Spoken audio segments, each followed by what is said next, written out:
Bueno, buenos días. Hoy nos congrega la conferencia de Pemán y Franco y parece que hay ya una cierta alegría en la sala.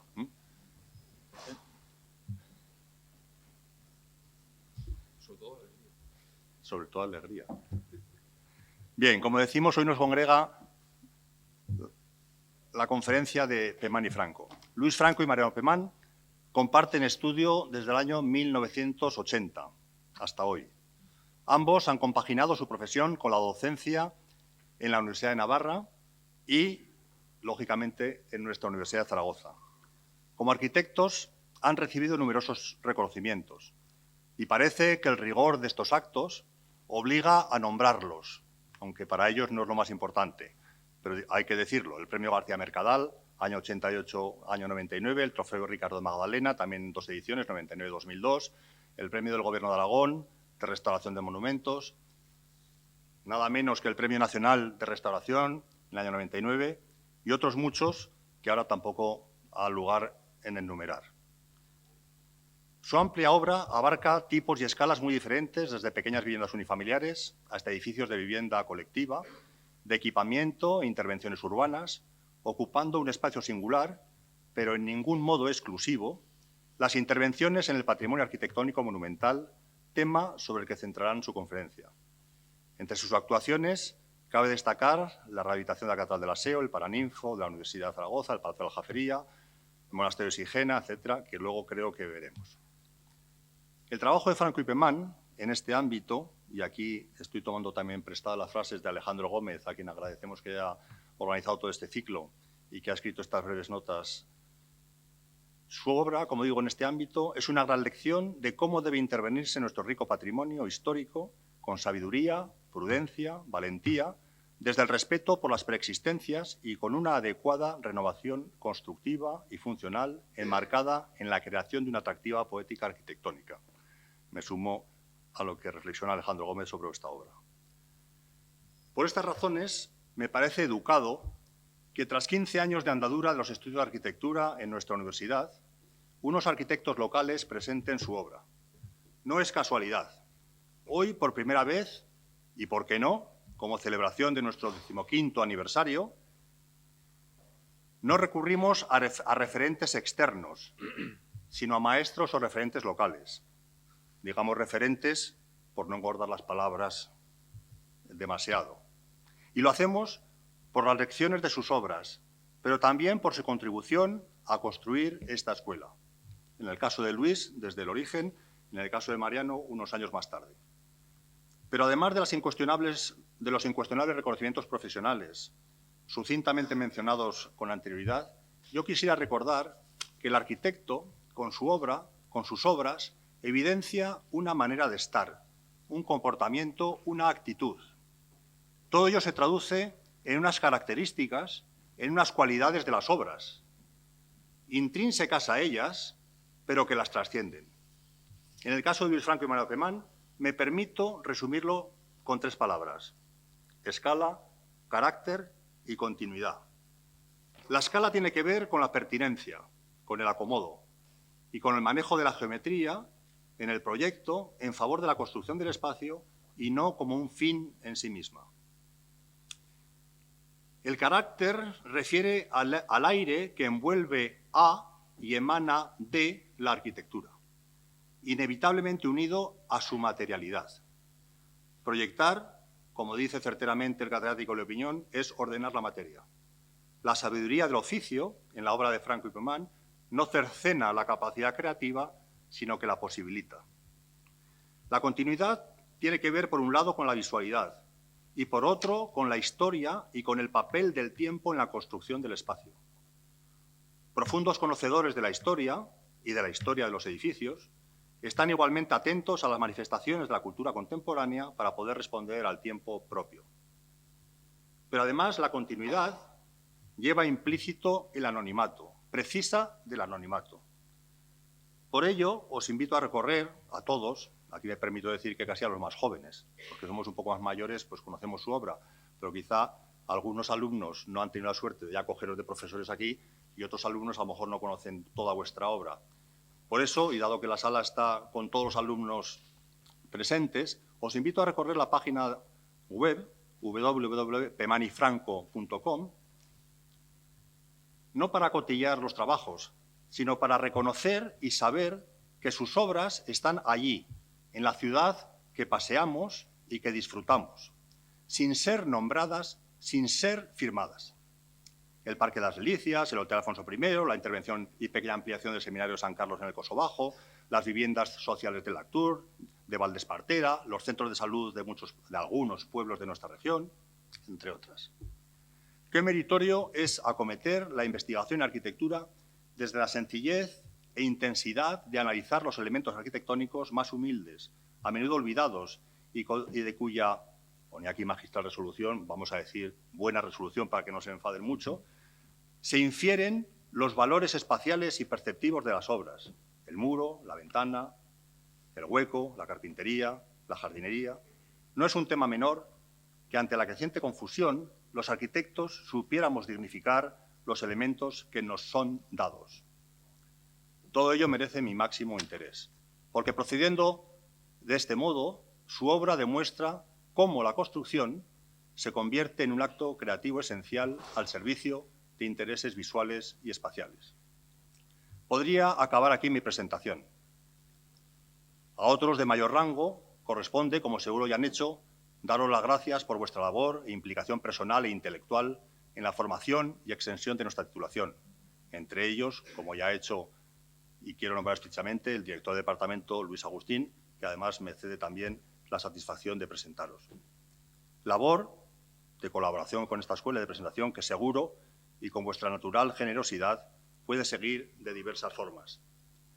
Pero intencionada y públicamente, y ya concluyo, en este salón de actos de nuestra INA, como coordinador del área de proyectos, quiero acabar esta breve presentación dándoos las gracias por vuestra disponibilidad al servicio del área y con ello al conjunto de la titulación, sin pedir nada a cambio ni exigir nada por vuestra contribución, tan capaz como desinteresada. Como decía hace unos minutos, una manera de estar, un comportamiento, una actitud. Sin más, pasemos a disfrutar de vuestra obra y de vuestra presencia. Cuando queráis, vuestra.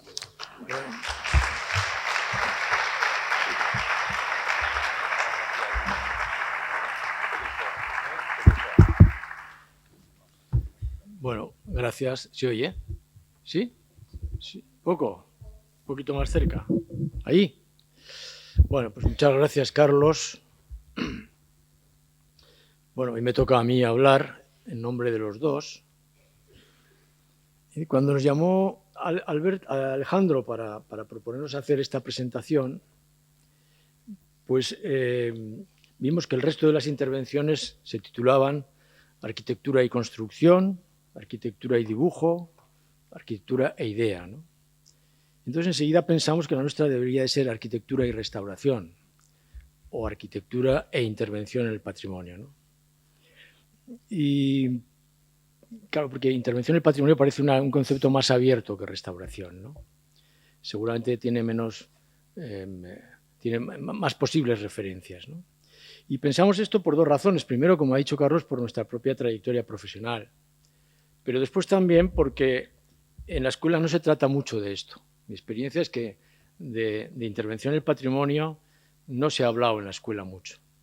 Y eso que la intervención en este tipo de edificios es también arquitectura, porque al margen de sus valores artísticos, el monumento siempre hay que interpretarlo como arquitectura, ¿no?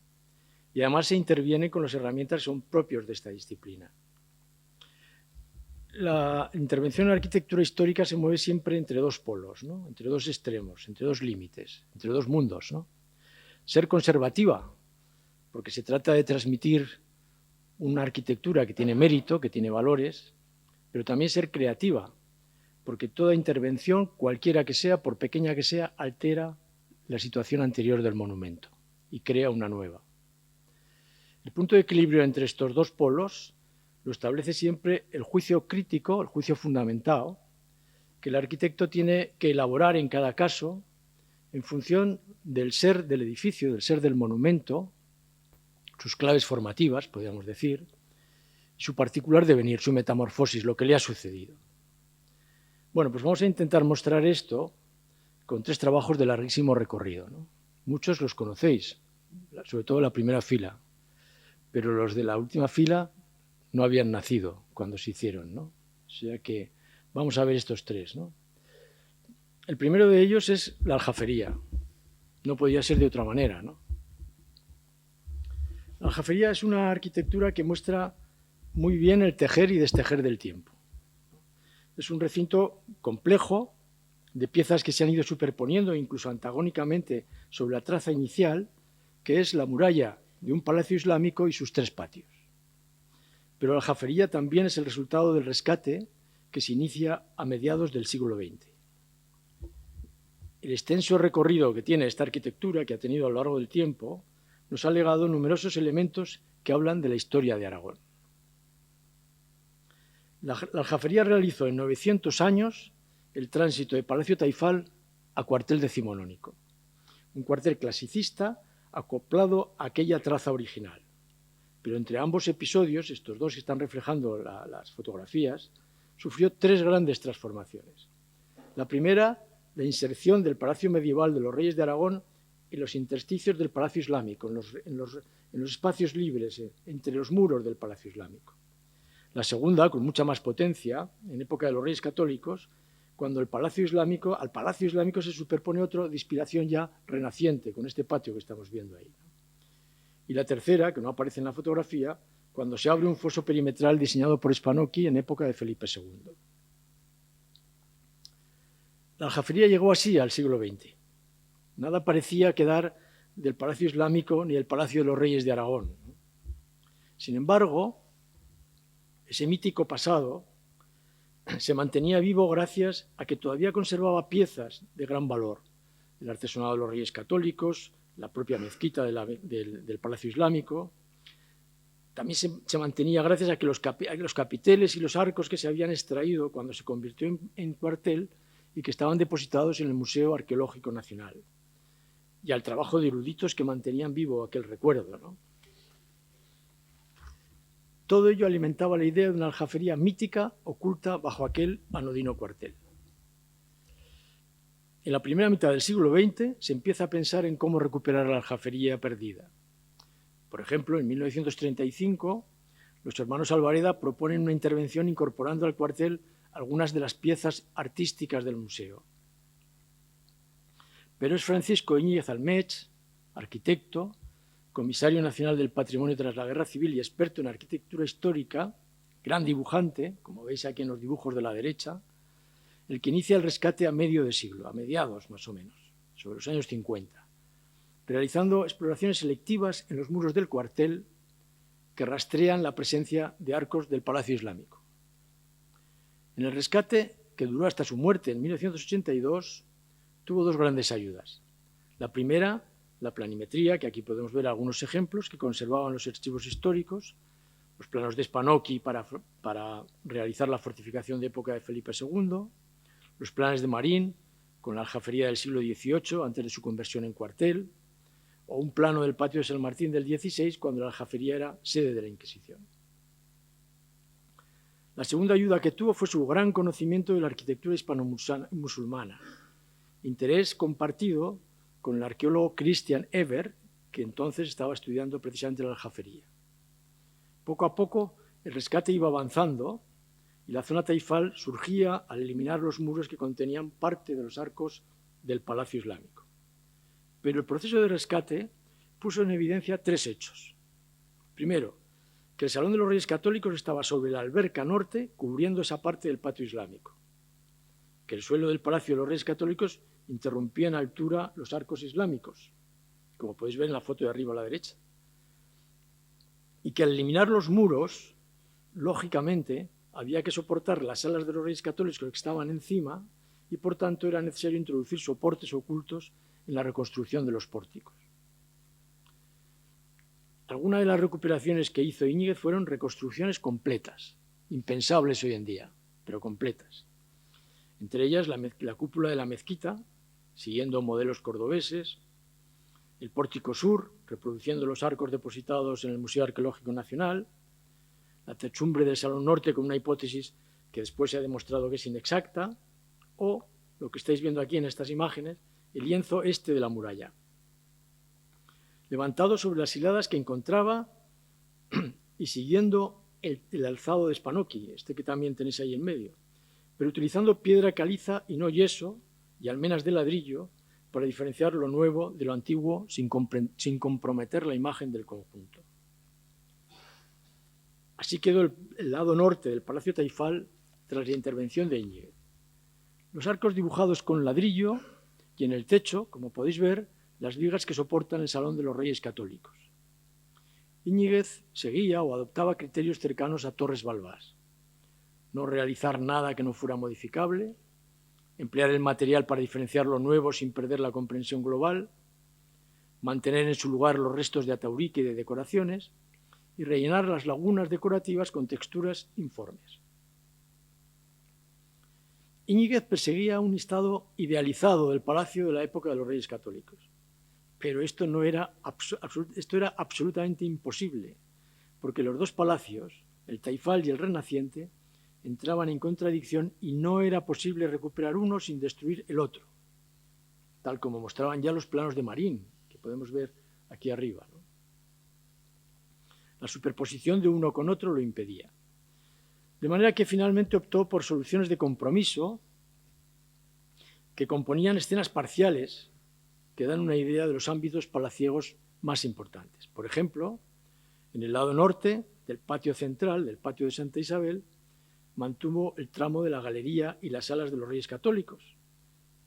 Por contra, en el lado sur, reconstruye solo el pórtico islámico y elimina la galería de los Reyes Católicos. Este modo de hacer llevó a la aljafería a una configuración que en realidad no responde a ninguna etapa y que la acerca más a la idea de, podríamos llamar, un collage estilístico. Íñiguez fallece en 1982. Y al comenzar nuestra intervención en el 85, el recinto tiene esta apariencia. El derribo del cuartel se había detenido y la aljafería ofrecía dos caras bien distintas. Al este, la muralla reconstruida por Íñiguez. Al oeste, las naves del cuartel decimonónico. Y entre ambas, restos de naves, trozos de muralla muy alterados. Sin embargo, en el patio de Santa Isabel se mostraban ya los pórticos recuperados y la reconstrucción de Íñiguez. Ahí veis una cola de turistas intentando entrar al palacio a ver esto, ¿no? Es decir, el rescate había recuperado ya la condición monumental de la aljafería, no solo por lo descubierto, también por las reconstrucciones de Íñiguez, que ya eran parte inseparable del monumento. Una gran parte del recinto estaba sin restaurar, y la excavación arqueológica que inicia nuestra intervención no detectó otros restos significativos que dos torreones en el lado oeste. No parecía un argumento científico suficiente para continuar el derribo del cuartel, y por tanto, en consecuencia, el rescate se dio por concluido. No quedaba otra que asumir lo heredado y darle un sentido global. No hay otro edificio civil en Aragón con tantos testigos materiales de su historia. Y esta realidad, que caracteriza el recinto como sitio histórico, convierte la inserción de las Cortes en un capítulo más del relato que se añade a la cadena histórica respetando todos los eslabones precedentes. Por eso, como podéis ver en el plano ya de la intervención, las dependencias parlamentarias no invaden los espacios monumentales y la intervención procura articular y dar continuidad allí donde no había. También es rigurosa con la autenticidad de los testigos materiales. Se diferencia de lo precedente sin estridencia y se adapta a las claves formativas que han permanecido latentes en todas las intervenciones. A la muralla, que se usa como hilo conductor de las circulaciones y es referencia visual constante, y a los patios como piezas que van enlazando la narración. En aquella época nos acordábamos de lo que decía Antón Capitel, ¿no? Entre el mimetismo historicista y el collage moderno existe un amplio campo en el que el nuevo diseño puede interpretar el eco de lo antiguo. La pieza fundamental del Parlamento es el Salón de Plenos. Nuestro salón se inserta en el recinto en el lugar que ocupaba una nave del cuartel que daba frente al patio de acceso, siguiendo la alineación que recoge un plano del siglo XVI. Es una caja voluntariamente sencilla, que contiene un hemiciclo alargado, que se ha ajustado al espacio disponible entre la muralla y el patio central del palacio.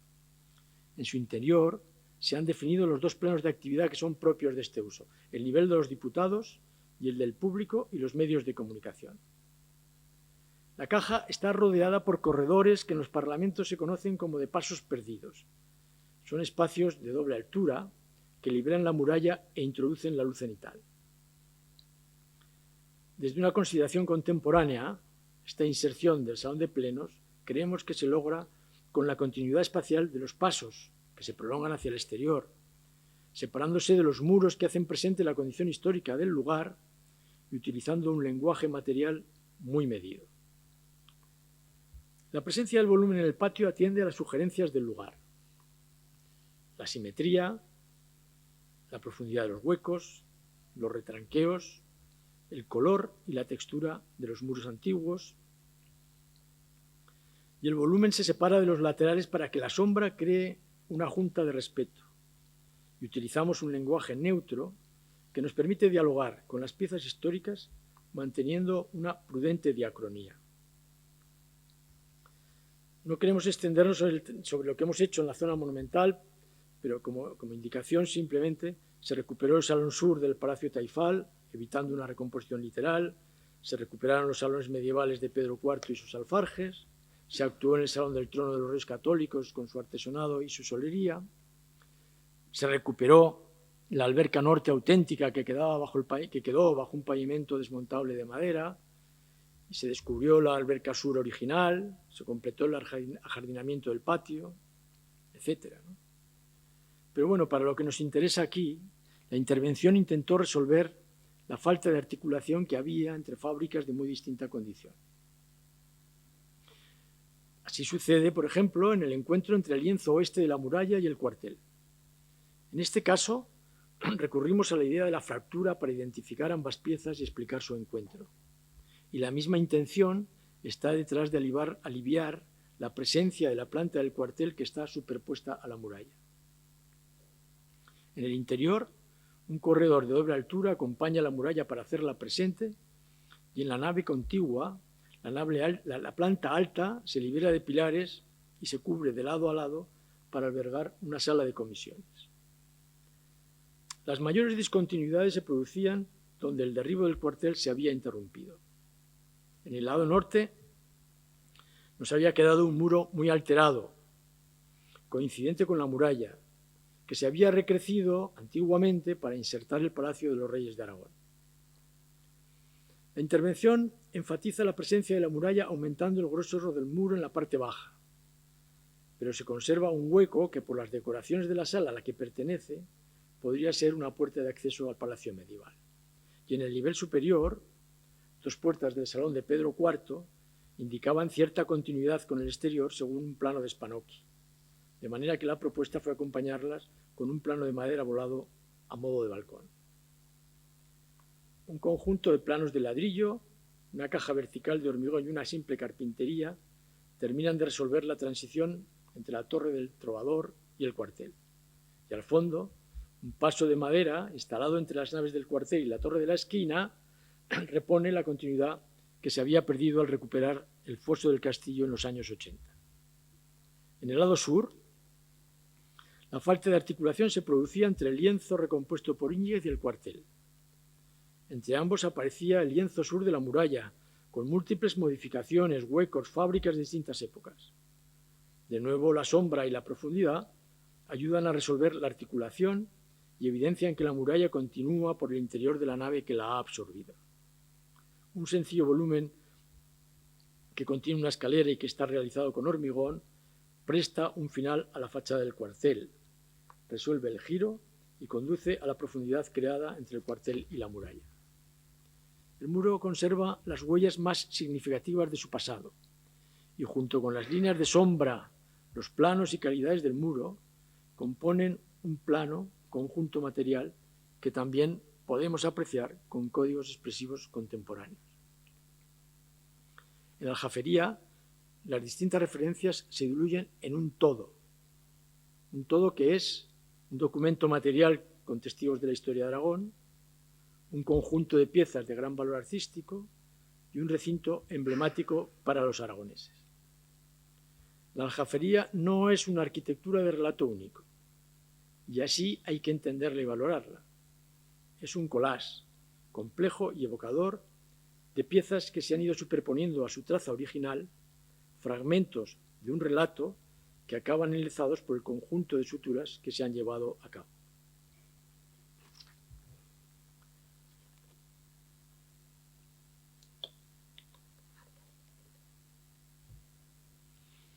El aseo del Salvador de Zaragoza es un caso bien distinto. El tiempo ha obrado en el aseo de otra manera, de otro modo, ya que su metamorfosis ha decantado una unidad coherente. La catedral tiene planta casi cuadrada, de 5 naves, y presenta un giro respecto de la trama de la ciudad. Cuando estamos en el interior, sentimos que estamos en un espacio perfectamente definido, pero en realidad es el resultado de un largo proceso evolutivo. El proceso arrancó con César Augusta y la ubicación en este mismo lugar del foro de la ciudad. Pero a comienzos del siglo VIII, sobre lo que quedara del foro romano, se construyó la mezquita Aljama de Saracusta, girada respecto de la ciudad romana para buscar la orientación ortodoxa, introduciendo así el giro que va a heredar la catedral. Con la Reconquista se inicia el paso de mezquita a templo románico. La iglesia se vuelve a girar 90 grados para colocar la cabecera de 5 ábsides en el lado noreste y se construyen 3 naves ocupando el haram, la central más alta y ancha que las laterales. El alminar se convirtió en campanario, el patio de la mezquita en claustro y se levantó una rica portada a los pies. A mediados del siglo XIV se quiso engrandecer la catedral y para ello se recrecieron los ábsides románicos con ladrillo, utilizando ya el modo de hacer mudéjar, de manera que en tiempo del Papa Luna la catedral era ya un templo de 3 naves esbeltas y de altura similar, con magníficos pilares ochavados, bóvedas de crucería, ábsides de la misma altura que las naves y un cimborrio en el centro del transepto. Pero serán los arzobispos de la Casa Real Aragonesa, don Alonso y don Hernando, los que llevarán a cabo la transformación de la catedral mudéjar y medieval en lo que hoy conocemos. La transformación fue radical, ya que la planta basilical y direccional del templo mudéjar, que podéis ver ahí en el lado izquierdo, se convirtió en una isótropa que sigue el modelo de planta-salón o Hallenkirche, tipología centroeuropea que tendrá una amplísima difusión en Aragón. Don Alonso añadió 2 naves a los lados de la catedral mudéjar, pero utilizando bóvedas estrelladas en vez de las de crucería, y levantó el cimborrio que nos ha llegado. Pero también propició un cambio estilístico. Ocultó los pilares ochavados dentro de fustes con boceles, colocó capiteles de cardo y sustituyó las pinturas medievales por otras de apariencia más romana. Don Hernando completó lo iniciado por don Alonso. Añadió 2 tramos más a los pies y cambió por completo el tratamiento del interior para acercarlo al sentir renacientes. A finales del XVI ya estaba configurado el tipo característico del aseo, aunque después se enriquecería con diversas aportaciones barrocas. En 1685 la torre campanile de Contini y en 1764 la portada de Yarza sobre la anterior medieval. Sin embargo, el siglo XIX fue una época de abandono casi total, que llevó el templo a un estado tal que los viajeros hablaban de un espacio oscuro y lóbrego, con fuertes contrastes, mezcla de estilos, con el espíritu medieval subyacente bajo decoraciones renacentistas y barrocas. Así encontramos el interior de la catedral cuando iniciamos nuestra intervención. Era un espacio enorme y oscuro, desordenado, con múltiples parcheos. La excavación arqueológica y el debate con los arqueólogos e historiadores nos ayudó a comprender la metamorfosis del templo y a interpretar el sentido del espacio que nos había llegado. En el interior de la catedral se pueden detectar 3 condiciones formativas básicas. La primera es su tipología, su característica planta-salón. El aseo es un espacio isótropo, diáfano, continuo, de 5 naves de altura similar, que nos invita a deambular en torno al coro frente a una secuencia de capillas, entre las que destaca el ábside mayor. Es un mundo de bóvedas y largas perspectivas con una gran coherencia expresiva que integra diversos estilos. Bueno, las fotografías que estáis viendo ya son de la intervención, ya son finales, ¿no? La planta salón no tiene la axialidad de la planta basilical, pero en el aseo el eje principal subyace bajo la secuencia que forman la puerta de los pies, la capilla del dorso del trascoro, el cimborrio con su luz y el ábside mayor con el retablo. La primera particularidad de esta Hallenkirche es el cimborrio, y seguimos con fotos ya de la intervención. Construido en 1520, ocupa el punto central del transepto delante del ábside mayor que acoge un magnífico retablo del siglo XV. La reforma que trajo la planta salón confió la iluminación del retablo al nuevo cimborrio y para evitar el contraluz se cegaron los ventanales mudéjares que había en la parte alta del ábside. Ventanales que en los años 80 se recuperaron y que en nuestra intervención hubo que volver a cerrar para mantener el cimborrio como única fuente de luz. La planta del cimborrio no es cuadrada y se adapta a la base del anterior de Benedicto XIII, lo que les originó en origen, cuando lo construyeron, algunos problemas importantes a la hora de compensar los esfuerzos que debía soportar. El paso del rectángulo al octógono lo realizan 4 trompas y un tambor ciego que ata todo el perímetro. Sobre el tambor, un conjunto de arcos pareados forman una estrella que libera un vacío central, en cuyo perímetro se apoya a su vez una corona de arcos ocultos que soportan la linterna por la que entra la luz. La segunda peculiaridad de esta planta es lo extenso del transepto, ya que tuvo que alargarse para llegar al límite del patio de la mezquita y en consecuencia alcanzar la puerta de entrada. Aquí vemos el resultado de la intervención y cómo la luz caracteriza este singular espacio. Al fondo, la puerta del atrio, con el cortaviento que colocamos para sustituir uno del siglo XIX que estaba muy deteriorado. La tercera peculiaridad de la planta salón, de esta planta salón, es el atrio de la calle Pavostría a los pies de la catedral. El atrio se construyó en la ampliación de Don Hernando y en la planta se aprecia la distorsión necesaria para adaptarse al trazado romano de la ciudad. Tiene una espléndida portada renacentista a la que también se adosó en el siglo XIX un cortaviento que ahora hemos retirado para recuperarla y así evidenciar la secuencia que evoca el eje longitudinal del templo. Pasear por el interior de la catedral es rodear el coro y el conjunto de pequeñas capillas que forman el trascoro. Se podría decir que el trascoro es como una pequeña arquitectura que se ha colocado dentro de otra de mucha mayor dimensión. Es una obra de yeso tallado que tiene numerosas huellas y tenía roturas propias del uso y del empleo de las velas, y muchas de las figuras con pequeñas pérdidas. El tono general del conjunto era de gran oscuridad. El objetivo fue recuperar la geometría de los elementos que dibujan esta arquitectura y limitar la reposición en las esculturas a lo mínimo imprescindible, porque se trataba de una obra de autor y las pérdidas no impedían una lectura global del conjunto.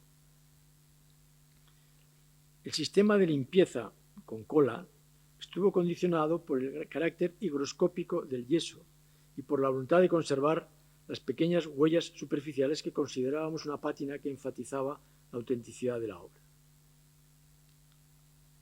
Si la primera clave formativa del aseo es la planta salón con sus peculiaridades y la segunda son los materiales, son los materiales de construcción utilizados desde mediados del siglo XIV, el yeso y el ladrillo. El yeso que reviste el interior de la catedral es una piel homogénea que encuentra su razón de ser en la voluntad de alejar el espacio de su antigua apariencia medieval. Esta reorientación estilística se inicia con las reformas de don Alonso cuando las pinturas moriscas de las bóvedas se sustituyen por otras con orlas al romano. Pero será en 1549 cuando don Hernando de Aragón encarga al famoso Charles de Mendive, y cito textualmente, lavar el interior con aljez de cedazo, es decir, yeso fino, y pincelar todo con cal, y aquí viene lo importante, siguiendo un despiece isódomo a la romana. Se trataba de dar un acabado al arte de la piedra que aproximara el interior del aseo, en la medida en que esto era posible en la catedral, a la claridad del espacio clásico que describían los tratados que entonces se estaban conociendo en Aragón, tratados clásicos. Fue al trabajar en el cimborrio cuando detectamos que el revestimiento de yeso ya se había utilizado en 1520 con la intención de ser el acabado final y que presentaba un esgrafiado a línea que guiaba el pincelado del despiece isódomo. La piel de yeso del cimborrio se había conservado limpia, pero por el contrario, las bóvedas estaban pintadas en tonos oscuros, incluso negro, para hacer que las reparaciones que se iban haciendo entonaran con el resto de las bóvedas que a su vez habían ido acumulando cada vez más suciedad y humo. En la intervención se repararon las grietas y fracturas de los plementos y especialmente algunos pinjantes que se habían desprendido de la bóveda empujados por su peso y el de las grandes claves de madera. La operación se hizo con oficio y empleando solo los mismos materiales, yeso y ladrillo. La limpieza de aquel enorme interior se presentaba como una tarea ingente por las dimensiones y la variedad de situaciones que aparecían, pero también porque el yeso es un material que responde muy mal a cualquier procedimiento que no sea en seco. Tras diversas pruebas se optó por proyectar tangencialmente y a baja presión diferentes materiales según fueran las condiciones de la superficie a tratar, intentando minimizar la abrasión superficial. El resultado fue francamente satisfactorio, ya que no se afectaba la superficie de yeso y se eliminaba solamente todas las capas de pintura que tenían las bóvedas. Reponer el pincelado fue sencillo, porque la limpieza no afectó al esgrafiado de la superficie y se podía volver a utilizar como guía para el despiece isódomo. La intervención en las bóvedas se completó con la restauración de las grandes claves de madera dorada. La limpieza puso en evidencia que la oscuridad de la catedral no era natural.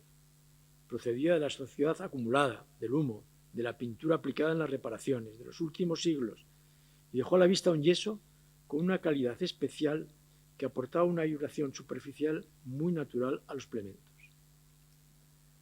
La limpieza no se apuró para no alterar la superficie y conservar el envejecimiento natural del yeso. Es decir, se trató de conservar la vida propia del material, su color y sus imperfecciones superficiales.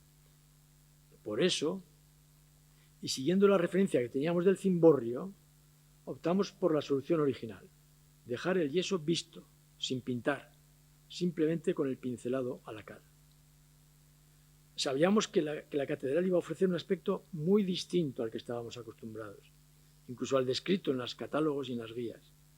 Sabíamos que la luz tenebrosa con que se recordaba el aseo iba a cambiar al recobrar el yeso su tono natural. El espacio cambió completamente y recuperó su luz y su claridad. Ciertamente, la catedral no era oscura.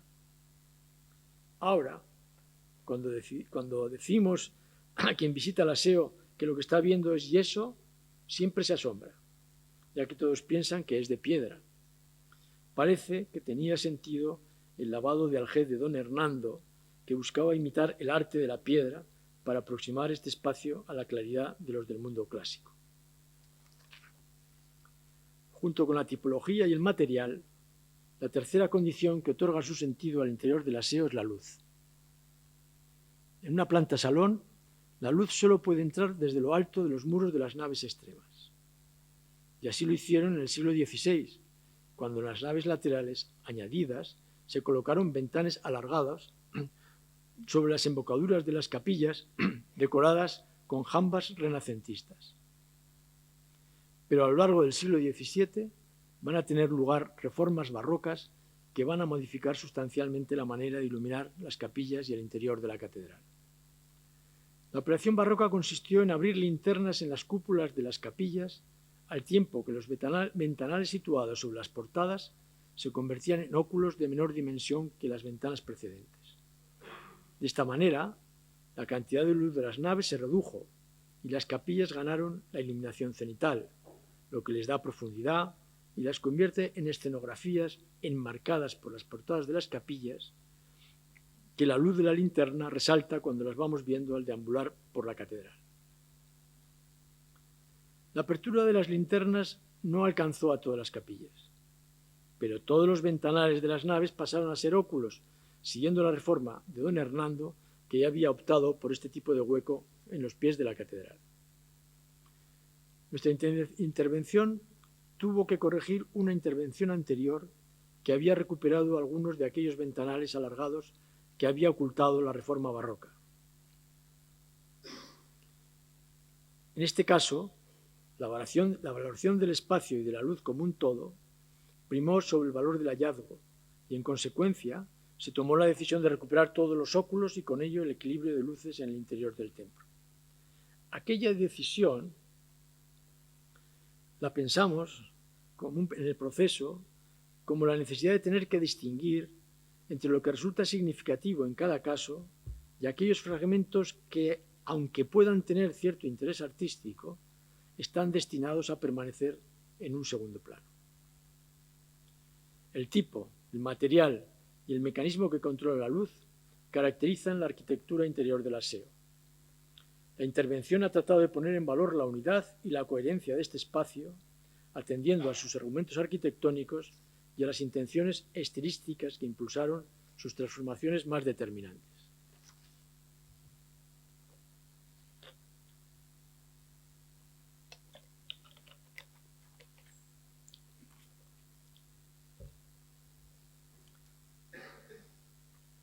El monasterio de Sigena lo funda la reina doña Sancha en 1188 para albergar damas de la nobleza aragonesa. Se ubicó en un terreno pantanoso y se dotó de una regla de vida inspirada en la Orden Hospitalaria de San Juan. Con estas dos condiciones, nobleza y convento, se puede decir que el monasterio fue al mismo tiempo claustro y palacio. En el lugar de la fundación existían ya varias construcciones: la nave de un antiguo hospital, una pequeña capilla y una torre de señales. El monasterio adoptó una sencilla tipología de planta cuadrada, con una estructura modular de arcos perpiaños basada en el número 3, la secuencia, con claustro y una iglesia cabecera plana integrada en la planta. Es la imagen plano que veis arriba a la derecha. La cubierta era a dos aguas y estaba apoyada en los arcos diafragma y se prolongaba para cubrir las pandas del claustro. A principios del siglo XIII, la iglesia se dotó de una cabecera románica de 3 ábsides y un transepto, pero ajustando la geometría de su planta para incorporar en un extremo la pequeña capilla sanjuanista, que acabará siendo panteón real, y en el lado opuesto la torre de señales, que asumirá el papel de campanario. Pocos años después se levantó una segunda planta sobre la sala capitular para acoger el archivo de la corona y se pintaron sus famosos frescos románicos. A mediados del siglo XIV, huyendo de la humedad de la planta baja, se acomete la construcción de la segunda planta, que se extiende a todas las naves. Y ese mismo siglo se modifica la regla para hacerla más acorde a la condición nobiliaria de las monjas, de manera que las de mayor rango pudieran tener espacios privativos y cierto personal a su servicio, lo que inició un proceso de colonización del monasterio con construcciones que se iban superponiendo unas a otras hasta configurar el caótico conjunto que dibuja Vicente Carderera a mediados del siglo XIX. La importancia de los artesonados y sus bienes muebles, junto con las pinturas de la sala capitular, hicieron que el monasterio fuera declarado Monumento Nacional en 1923. Poco después comienzan las primeras restauraciones que se dedican a liberar la iglesia y sus ábsides de construcciones impropias, trabajo que llevará a cabo el arquitecto de zona Bruno Farina. Sin embargo, el proceso restaurador se detiene con la guerra civil, durante la cual el monasterio sufrirá un gran incendio que destruyó sus espléndidos artesonados, las cubiertas y buena parte de los forjados. La sala capitular, que es la que estáis viendo en estas fotografías, perdió las 12 artesas que decoraban el techo y sus pinturas quedaron completamente desprotegidas. El anticuario e historiador catalán José Udiol Ricart, un experto en pintura románica que conocía perfectamente esta sala, obtuvo permiso de la Generalitat para extraer las pinturas por el procedimiento del strappo y lo llevó a cabo en condiciones muy precarias. Las pinturas son las que actualmente se encuentran en litigio y están expuestas en el Museo Nacional de Arte de Cataluña. Hasta 1955 no se vuelve a intervenir en Sigena, y es Fernando Chueca quien propone recuperar el monasterio en su unidad estilística, siguiendo las pautas del propio monasterio u otras afines de estilo románico. Chueca intervino en la iglesia, descombró las naves, reconstruyó el refectorio y rehizo la panda sur del claustro reponiendo la bóveda del siglo XIV y la arcada de ladrilla, pero redujo la dimensión del vano de los arcos para asegurar con otros de menor diámetro las dovelas de piedra que quedaban. Al iniciar nuestra intervención, el monasterio presentaba un estado desigual. La iglesia y el panteón estaban salvados y el refectorio se estaba usando como capilla. Pero el resto de naves y el palacio abacial seguían en completa ruina y en el claustro solo estaba en pie la panda que había recompuesto Chueca. Sin embargo, se podía percibir el valor de la tipología monástica y el orden pautado de los arcos que quedaban en pie. Ciertamente impresionaba aquel esqueleto varado en el tiempo.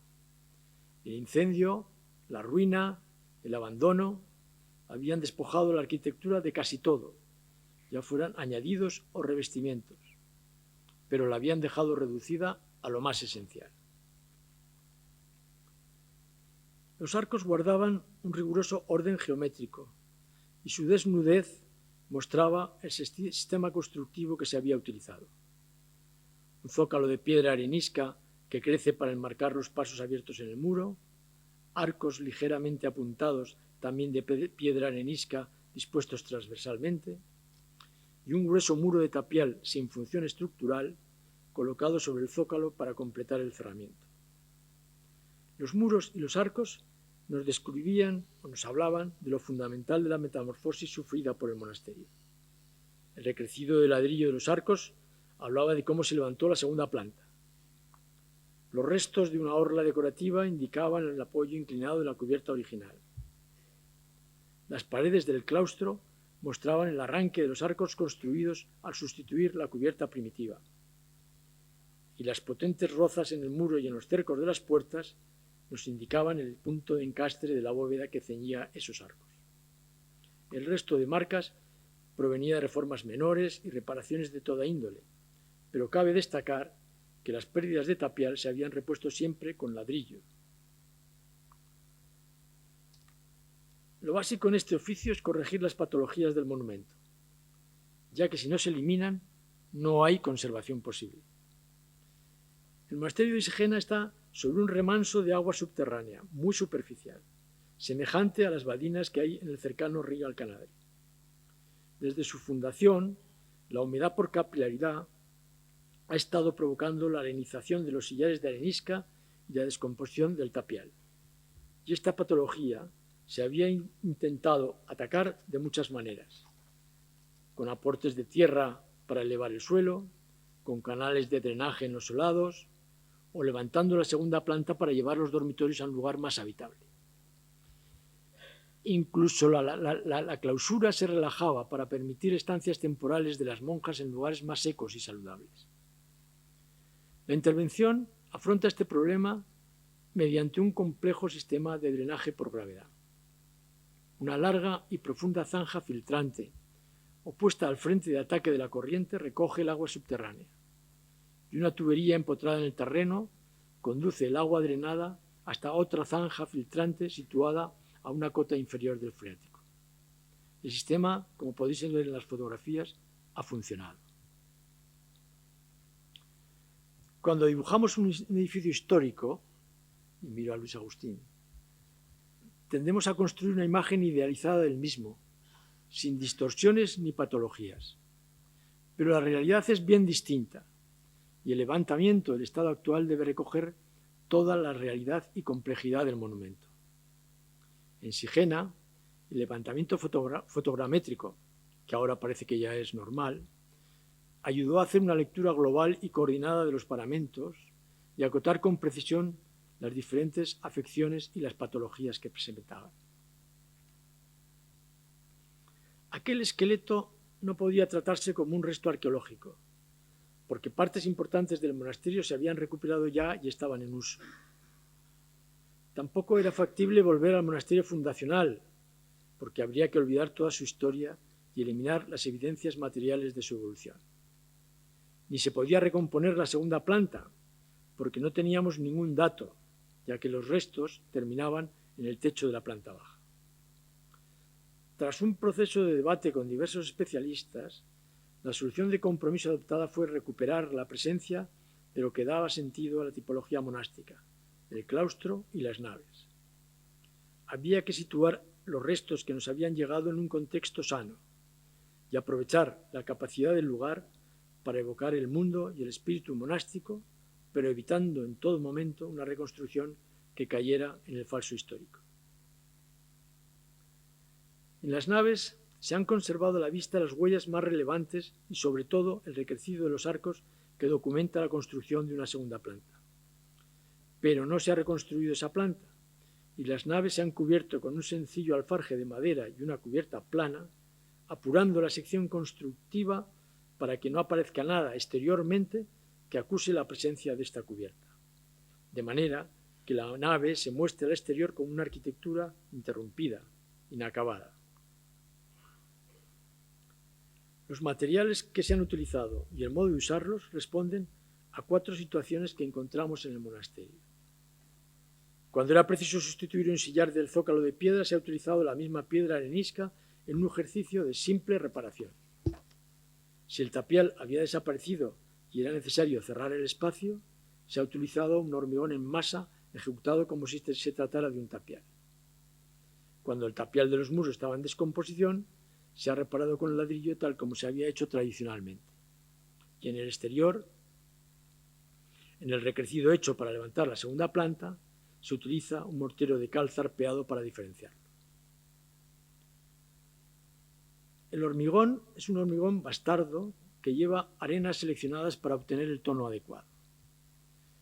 El encofrado siguió la técnica del tapial, con costeros intermedios para formar cajas que se llenaron de manera alterna, y los propios encofrados contenían las piezas necesarias para provocar las lagunas del arranque de los arcos desaparecidos y dejar pasos y ventanas con derrames laterales. Esta técnica resultó especialmente expresiva al completar los fondos de las naves del lado norte. El cierre de hormigón recupera la entidad espacial perdida, pero al tiempo explica lo sucedido. El zócalo de piedra remite al pasado, y el muro de hormigón comparte la potencia y austeridad de los muros del monasterio, lo que hace que su diacronía se exprese con claridad, pero sin dramatismo ni exceso. Una situación parecida se producía en la nave este. Aquí, el muro de tapial se había sustituido por otro de ladrillos de hormigón con ventanas de medio punto. La intervención mantiene el criterio general y recurre al hormigón en masa y a la técnica del tapial, ya que el muro original había desaparecido. Y convierte las ventanas de medio punto en huecos con derrame lateral para evitar la visión frontal y cualquier referencia estilística conocida. En los muros que dan al claustro, los materiales cumplen también un doble papel, un papel didáctico y otro expresivo. El zócalo de piedra enmarca las puertas y el ladrillo que protege el tapial va dibujando el límite de la piedra, dejando en evidencia las lagunas en los recercados y en el arranque de los arcos del claustro. Por su porte, el mortero zarpeado nos marca la línea que separa el monasterio fundacional del que tenía una segunda planta, y la cubierta, al no tener presencia, evidencia que la arquitectura se interrumpe allí donde nos resulta desconocida. Querríamos recuperar las 3 plantas del claustro perdidas, pero hasta ahora solo ha sido posible recuperar una de ellas, la panda este. El claustro conserva la base de piedra de las arcadas, de manera que basta conseguir esta pauta para recomponerlas. En la panda que hemos reconstruido o recompuesto, podríamos haber seguido a Chueca y hacer la bóveda de la segunda época, pero primó la condición arqueológica y se evitó una recomposición estilística que nos llevaría a un falso histórico. La arcada se construyó como volumen capaz con ladrillo para entonar con lo ya hecho, pero con la dimensión del vano de la arcada original, de manera que hubo que utilizar un arco intermedio como transición con la intervención de Chueca. La actuación en el claustro tuvo 2 fases. En la primera actuamos en los muros de las naves, es la foto de la izquierda, y en la segunda se ejecutó la arcada y la cubierta. La cubierta es una estructura sencilla de largueros y durmientes de madera que sigue la inclinación de la cubierta del monasterio fundacional, yace de transición entre los 2 tramos que se conservaban de la segunda etapa del monasterio. De esta manera, tampoco se interfieren las marcas de valor documental que presentan los muros. En estos años también se ha recuperado la pequeña capilla de la Inmaculada, una construcción barroca insertada entre la iglesia y la sala capitular a modo de palio que había perdido casi todo aquello que le proporcionaba su sentido. Por un lado, las líneas de imposta, los fustes y muchos de los elementos que dibujaban el juego de proporciones que le otorgaba esbeltez y ligereza. Por otro, el mecanismo de luz, ya que las ventanas de la linterna se habían cegado y se habían sustituido por un hueco lateral de medio punto. La intervención ha repuesto los elementos que dibujan esta arquitectura y con ello su papel en la composición general, y se han recuperado las ventanas de la cúpula como única fuente de luz. Bajo unas torpes pinturas decimonónicas se detectó el acabado original de la cúpula. Se trataba de una superficie monocroma de yeso de tonos cálidos que se recuperó y que ahora matiza la luz cenital. La capilla ha recobrado su condición como arquitectura y demuestra que su desconocido maestro de obras dominaba con oficio todos los mecanismos barrocos dispuestos para movilizar la emoción. La última intervención llevada a cabo en Sigena ha sido ya colaborando con nuestro compañero, amigo y extraordinario profesional Sergio Sebastián.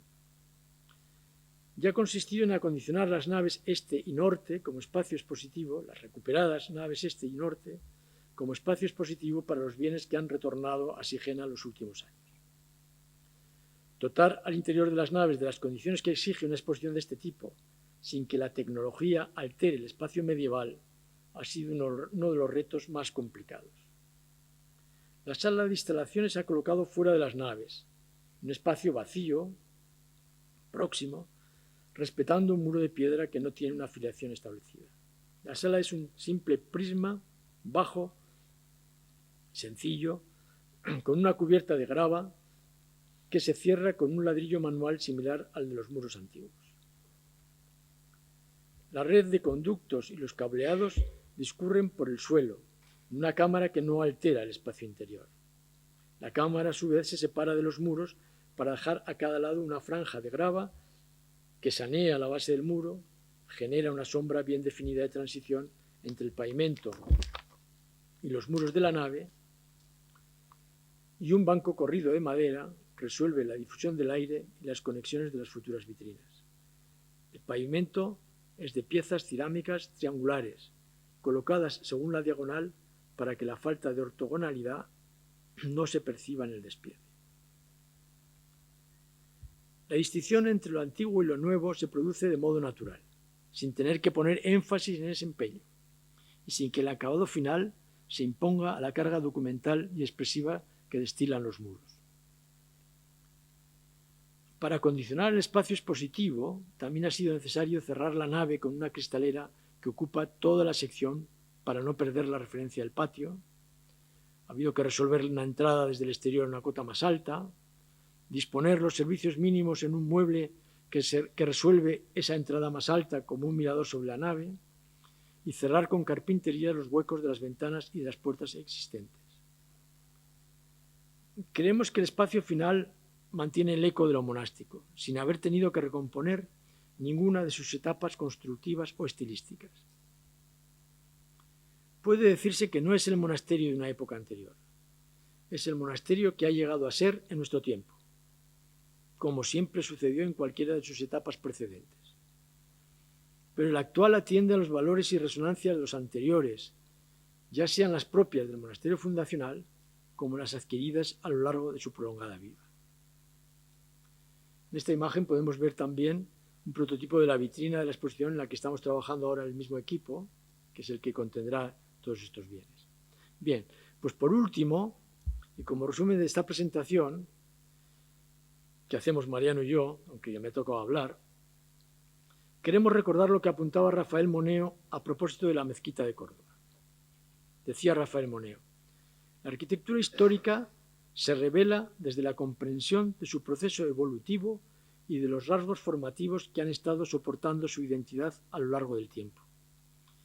Y aunque pueda parecer una paradoja, si las sucesivas intervenciones se han apoyado en el entendimiento de estos rasgos, este modo de actuar habrá contribuido a que los cambios e inserciones efectuadas colaboren con la entidad de la arquitectura precedente.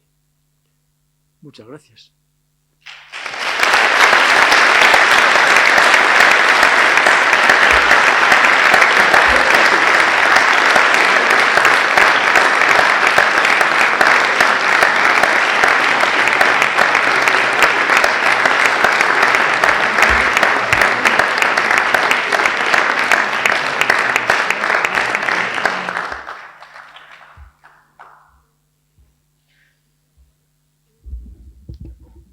Por supuesto, pero que suba Mariano, a ver si, que suba Zipi.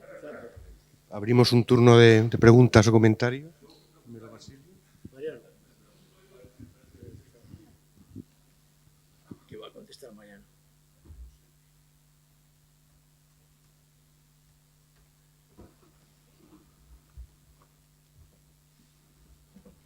Realmente ha sido un privilegio para vosotros poder trabajar en estos monumentos, ¿no? Y realmente ha sido una fortuna para todos nosotros el que hayáis podido trabajar en ellos, ¿no? Realmente me ha parecido sumamente sugerente la exposición, ¿no? Esos tres momentos tan distintos. Al principio parecía un poco como aquella película de Robert Redford, Tal como éramos, ¿no?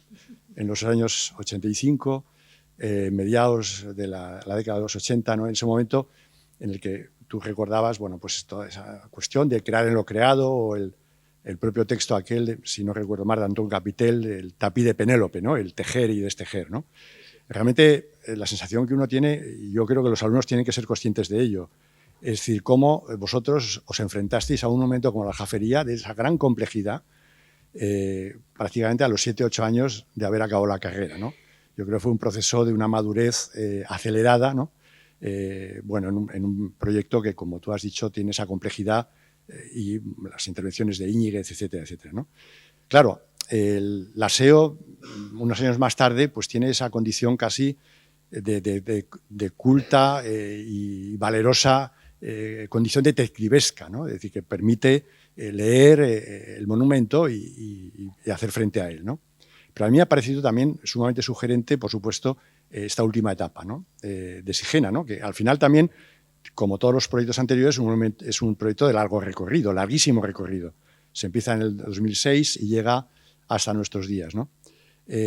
Yo veo que hay, claro, si en la SEO pues hay ese proceso de esa arquitectura que por un lado es coherente con el espíritu de la época, es decir, yo creo que ahí pues efectivamente toda la gente que se enfrentó a la restauración, pues el magisterio de Carlos Scarpa en Castelvecchio, pues seguramente estaba presente, pero al mismo tiempo, siendo coherente con el espíritu de la época, es tremendamente, digamos, ha aguantado, ¿no? Y ha mejorado con el paso con el paso del tiempo, ¿no? Como el buen vino, ¿no?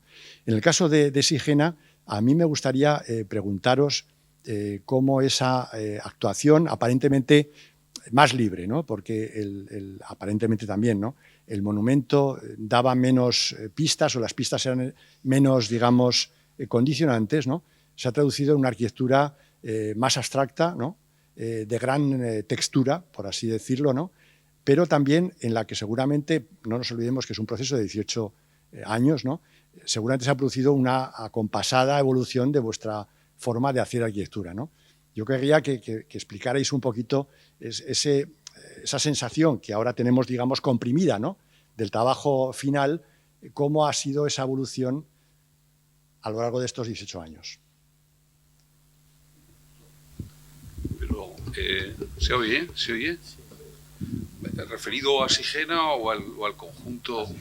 Porque al final, claro, los trabajos, pues también todos ellos, algunos se han mezclado en el tiempo y hay pues también, digamos que aprendizajes o cuestiones que has tratado en un trabajo y que de alguna manera pues han servido como experiencia o como dato para trabajar en el otro, ¿no? Entonces, efectivamente, Sigena todavía es más largo porque realmente se empezó en el año 2000, ¿no? Y entonces, pues claro, el primer reto, la primera tarea era salvar ese monumento que estaba seriamente afectado por el tema del agua y de la degradación continua, futura y estudiada en laboratorio. Eso se iba a degradar completamente, ¿no? Es decir, la primera cuestión fue ese tema, ¿no? Entonces, respecto de la formación o la recuperación del monumento, pues desde el principio se vio que aquel monumento que había llegado a ser el siglo XIX, pues no era una referencia o un objetivo que pudiéramos alcanzar, ni tenía sentido, ¿ya? Vimos que también los trabajos de nuestro predecesor anterior, que había sido Chueca, incluso en unas memorias, pues decía en su trabajo pues, que lo que había quedado era el esqueleto, la osamenta románica. Entonces, realmente esa era un poco la clave del trabajo, ¿no? Esa osamenta era lo que materialmente y tipológicamente nos había llegado de manera más clara y que definía la arquitectura, esa lectura de la arquitectura que decimos, o que ha comentado Luis, que siempre decimos, ¿no? Que esa arquitectura que hay que leer e interpretar, pues pensábamos que se basaba en esas cuestiones, ¿no? Es decir, la tipología, fundamentalmente. Esos arcos repetidos, esos arcos diafragmas, esos arcos perpiaños, que es una arquitectura que no se da muy frecuentemente, ¿eh? En Aragón, sí, mucho, en la arquitectura levantina, posteriormente, ¿no? Entonces, pues pero que muchas veces se da en monasterios, también en Poblet, pues el refectorio está construido más o menos así, pero un edificio que todo el anillo esté configurado por una secuencia de arcos perpiaños con una luz interior de casi son 9 metros, múltiplo de 3, separados 3 metros rigurosamente, dispuestos en módulos de 3, 6, 12, tal. Es decir, ha habido una traza en origen pensada, ha habido una traza arquitectónica, no ha sido una obra tal, pero muy sencilla, muy simple, en el fondo, ¿eh? Algunas veces decíamos que si se había tratado de un monasterio de protección oficial, bueno, siempre son de protección oficial, porque si no hay una protección, sea de la Iglesia o de quien sea. Es decir, que había sido un monasterio sencillo, de una orden hospitalaria, compitiendo con Poblet, que se estaba construyendo al mismo tiempo, por parte además del marido de la fundadora. Era un monasterio muy sencillo, pero en esa sencillez, seguramente, se basaba también su valor y su posible belleza, ¿no? Y aunque la primera visión de aquello, totalmente destartalado, con agua y con ranas y con, yo qué sé, era como para salir corriendo, pero ya se percibía que allí radicaba la posibilidad de bueno, pues de poner, no sé, se dice poner en valor o de pues, destacar, pues ese elemento repetido que va configurando de manera sencilla, pues una arquitectura. Y podríamos decir que casi desde pronto, pues esa visión o esa idea pues estuvo presente. Pasa que efectivamente luego el proceso de realización pues ha sido largo, porque el realizar esta labor con unas fábricas, unos muros tan degradados, pues era complicado, ¿no? Y ha sido, sí, el resultado de unas actuaciones en el tiempo que ha permitido ajustar esas materias que había por allí, casi como un cuadro, como un tapiz, podría decir. No sé.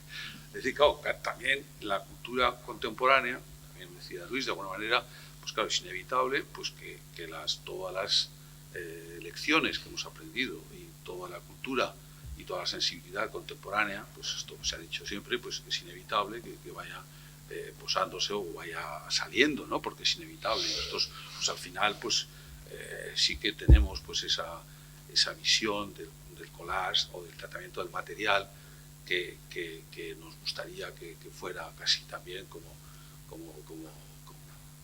una pintura, casi, por decirlo así, ¿no? Pero una pintura que no sea la pintura del protagonista, sino que eso está al servicio de el asunto fundamental, que es el elemento repetido y el espacio que forma ese elemento repetido. Eso ha estado casi desde el principio. Lo que pasa es que no se ha perfeccionado hasta el final, y incluso últimamente, claro, con la incorporación de Sergio, que es un gran pintor, ¿eh? Entonces, pues también ha estado allí, pues bueno, aportando. Quizá también, pues esa última etapa, pues la incorporación de Sergio, pues también es significativa, ¿eh? O sea que, no sé si he dicho todo. Sí, casi todo. Casi todo. Casi todo, sí. A ver si hay otra pregunta. Demasiado más, me he pasado. No sé, Basilio, ¿suficiente o me enrollo más? No. No.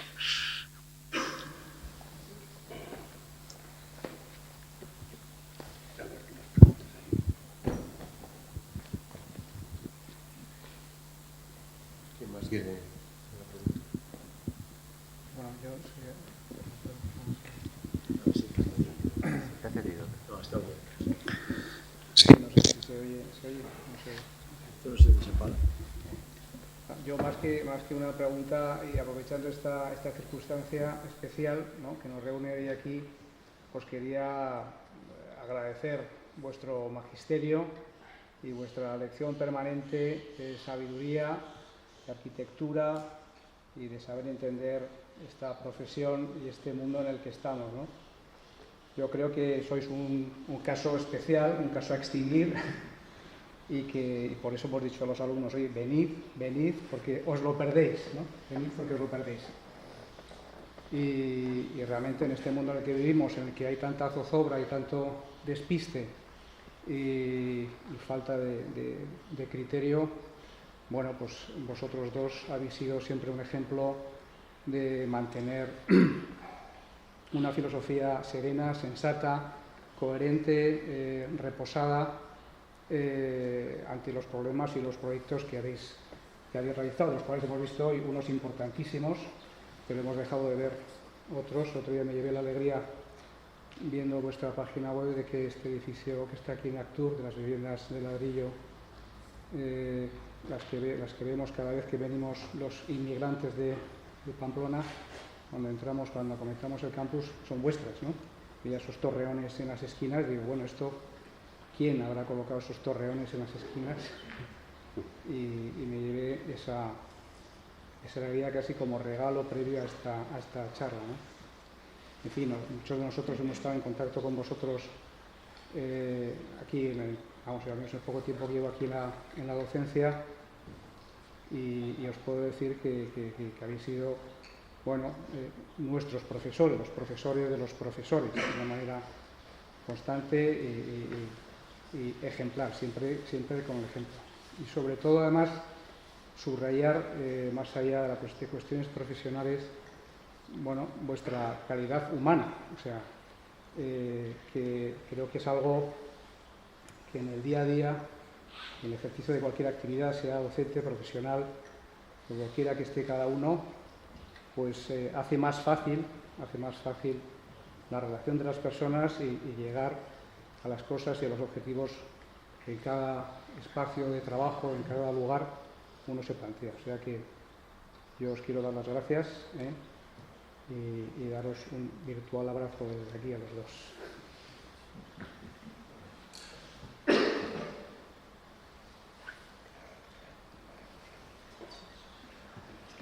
Bueno, poco puedo añadir porque Jesús ya me ha dicho todo, lo que a mí me hubiera gustado decir también. Así que me sumo a las palabras de Jesús.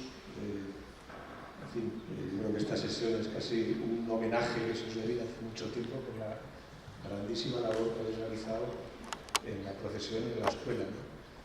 Así que, sobre todo, eso, agradeceros, ¿no?, vuestra labor y vuestro ejemplo en todos los sentidos, ¿no? Yo con Mariano he aprendido mucho compartiendo tareas docentes durante varios años y en ese aspecto pues yo creo que todos os profesamos un gran cariño, ¿no?, y reconocimiento. Y sobre todo yo, de cara a los alumnos, únicamente añadir también el valor y lo abnegado que es vuestra dedicación, como habéis manifestado, aunque no sea la única, a la intervención del patrimonio, ¿no?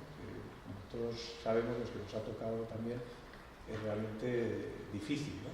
Es difícil encontrarle ese punto, que vosotros también habéis encontrado en todas vuestras intervenciones, de encontrar ese punto de diálogo entre lo viejo y lo nuevo, ¿no? Y sabiendo tener la humildad de cuando no hay que añadir nada, no añadirlo, ¿no? De hecho, hemos visto unos ejemplos bien diversos, ¿no? En el caso de la aljafería y la cocina, pues había que añadir, porque aquello era una obra muy deteriorada y muy incompleta, y en el caso del aseo, pues realmente, si cualquiera entra ahora allí, parece que lo que hay es lo que ha habido siempre y nadie reconoce ahí a Luis Franco y a Mariano Pemán, ¿no? Yo creo que esa es la grandísima virtud, ¿no?, que tiene precisamente esa restauración, ¿no?, bueno, esa labor de oficio, esa labor anónima, que muchas veces, como decía Basilio, tiene en estas labores de intervención del patrimonio mucho de detectivesco, ¿no?, de primero conocer para luego actuar, ¿no? Y como el conocimiento pues es una fase previa, ¿no?, y además, como también habéis explicado, pues hay que apoyarse.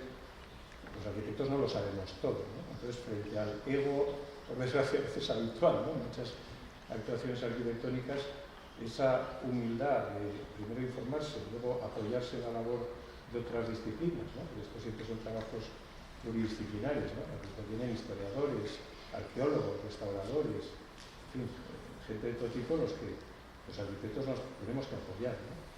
Y bueno, esto lo digo casi poco para que los alumnos que hoy aquí están, pues cuando les toque intervenir en el patrimonio, pues sepan tener ese oficio, esa profesionalidad y esa humildad que vosotros habéis tenido para abordar las cosas pues como hay que hacerlas siempre, claro, pues, tanto si se trata de interés del patrimonio como de nueva planta, ¿no?, con rigor y con sensibilidad, ¿no?, que son los dos ingredientes básicos, yo creo, de cualquier actuación arquitectónica, ¿no? Y la verdad es que, vamos, la aljafería y la SEO ahí están, ¿no?, según que todos conocemos, Sigena, que es más reciente, yo no la conozco, y desde luego creo que la visita es imprescindible. Ya desde aquí lanzo la idea de que la escuela organice una visita con los alumnos a Sigena para ver cómo ha quedado, ¿no?, porque yo creo que realmente es una intervención también o cómo está quedando, bueno, cuando sea el momento, porque realmente ese, como digo, y creo que lo habéis cogido un punto muy bueno en ese diálogo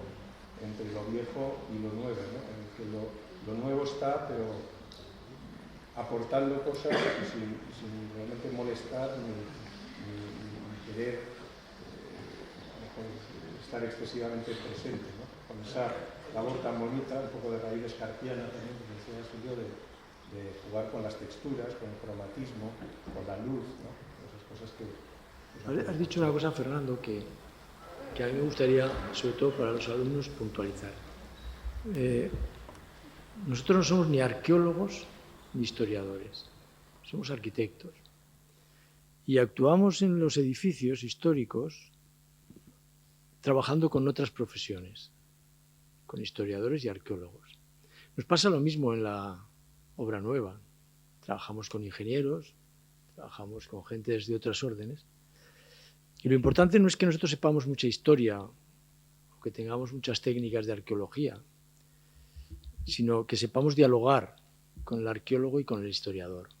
Es decir, que compartamos algún campo común. Posiblemente una terminología, ¿no? Pero cuando te compartes una terminología, también compartes el fondo de las cuestiones, ¿no? Yo lo digo por animar a los chicos, ¿no? Porque hay poca cantera en esta cosa del trabajo en la intervención en el patrimonio, muy poca, ¿no? Y además a veces hay una parte de la cantera que entiende la arquitectura de una manera excesivamente estilística o excesivamente histórica. Es decir, lo hemos dicho al principio, ¿no? Intervenir en este oficio es leer la arquitectura que nos ha llegado. La arquitectura, no la historia o la arqueología o otras ramas, ¿no? Lo cual no quiere decir que no conozcamos esa historia, pero lo tenemos que interpretar y leer desde el punto de vista de lo que es la arquitectura. Es decir, la luz del aseo, el revestimiento del aseo, tiene una razón histórica. Charles de Mendive lavó con Algés lo que le dijo don Hernando. Y don Hernando perseguía un objetivo. Bueno, pues ese objetivo tiene una traducción en la arquitectura. Eso es lo que tenemos que intentar coger, ¿no? Y captar, porque es con lo que tenemos que trabajar. Porque las herramientas con las que trabajamos son de arquitectura. Y la arquitectura es la materia, y es la luz, y es el espacio, y es la tipología, y es la forma, y es todo, ¿no? Es decir, no olvidarnos de que somos arquitectos, ¿no? Y de que nuestra formación es tal, y que de la historia, de la arquitectura histórica se aprende sin fin, para ahora, no para cómo era, sino para ahora. Sigena, decíamos, no es un monasterio de ninguna época, pero es un monasterio. Es el monasterio de hoy, compuesto por lo que era y lo que es ahora. La diferencia entre la intervención del patrimonio ahora, o mejor dicho, ahora la intervención del patrimonio existe, parece que es una cosa de toda la vida, pero en realidad es algo relativamente nuevo si lo comparamos. Los reyes católicos no consideraron patrimonio el Palacio Taifal, todo lo contrario, se pusieron encima y un patio que era una reminiscencia, es decir, que tenía connotaciones coránicas, se convirtió en un patio renacentista como el Zaporta que podemos ver ahora aquí en cualquier palacio, sin ningún respeto por lo de abajo. Más respeto habían tenido los medievales, que se habían metido por lo menos entre los intersticios y habían reaprovechado salas y salones, ¿no? En la época de los reyes católicos, en la época renacentista, es que aquello se arrasa, se coloca uno encima. Solamente tienen un valor utilitario de las cosas. Si el muro me conviene, lo aguanto. Si es más fácil rellenar los arcos en vez de tirarlos, los relleno y hago otro muro. Es decir, la conciencia respecto del valor del patrimonio es relativamente reciente, ¿no? Se fundamenta al final del siglo XIX con todos los nacionalismos, fundamentalmente, en los que van reconociendo los estilos históricos y, por lo tanto, identificando historia y estilo, de alguna manera se pone en valor, pero eso ha ido evolucionando, ¿no?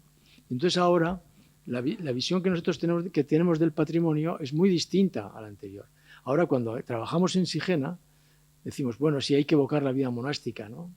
Pero eso no significa hacer un monasterio románico, ¿eh?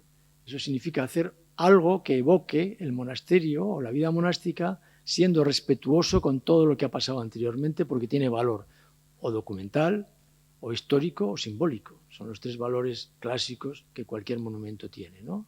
El valor documental, porque al final los monumentos son como un libro que te va contando cosas. La aljafería es un libro. Y podemos pasar. Primera página, la Torre del Trovador, siglo IX. Segunda página, el Palacio Taifal, etcétera, etcétera, ¿no? No tiene por qué estar enlazado, son como capítulos independientes, ¿no? Es decir, es un documento, el edificio histórico es un documento, es un valor artístico, porque lo puede tener el Salón del Trono de los Reyes Católicos o la sala capitular del Monasterio de Sigena, cuando lo era, cuando tenía las pinturas, tenía un valor artístico en sí mismo, era un objeto. A veces los edificios, queríamos haber traído también me salto de cosas.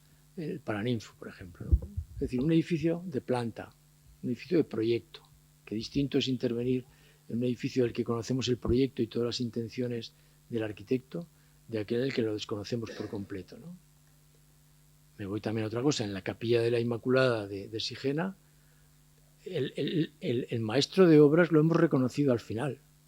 Cuando hemos recuperado la arquitectura barroca que hay allí y hemos visto cómo es el sentido de las proporciones, el efecto de la luz, esa magnífica fotografía de Iñaki, por cierto, en la que se ve la bóveda dorada y desde abajo se ven las trompas y cómo este palio funciona para arriba, y dices, ostras, el maestro de obras que hacía esto sabía lo que hacía, ¿eh? Tenía una intención bastante clara, ¿no? ¿Y cuál era la intención?